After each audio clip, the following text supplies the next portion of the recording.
Good day mga kabhab! Another day, another blessed day. So karong adlaw sa Sunday, adlaw sa ato ang Habhab program. Siyempre atong i-shout out ang sponsor sa ato karong adlaw. Wala na ilain kung dili si Kimber Gutib. So ang asawa niya si Mami Sheena Gutib. So shout out sa inyo ang duha, more blessings to come. So diri dapita gatimpla ta og galuto tag champurado. Kay champurado ang ato ipahaba program karong adlaw. So dali lang ni og simple lang kay himuon ang champurado. So after maluto ana, ang ato ang mission, moadto ta sa lugar sa Tabira magpakaon. So dili lang kay sa Tabira lang ni. Nangita po ta ni mga sweeper. So ato po na silang ipakaog apil. So diri dapita mo na ang ginatawag og Tabira Street.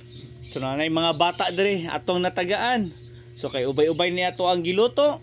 Syempre mangita pataglain nato matagaan. So mo ni ato na share no first group of sweeper. So mo na diyan dapita. So pag abot na mo sa Mabini Street na po laing sweeper atong nakitaan. So ato japon na siyang gipakaon. Nindot ra yung ani. So sa tanang gusto mo share sa ilang blessings, padayon lang. Magpadayon lang tag hatag o kalipay sa katawhan. O dirin dapita, mamauli na mi kay hurot na. Always remember mga kahabs, tanang grasya gikan sa kaitasan, always natong pasalamatan. Habhab!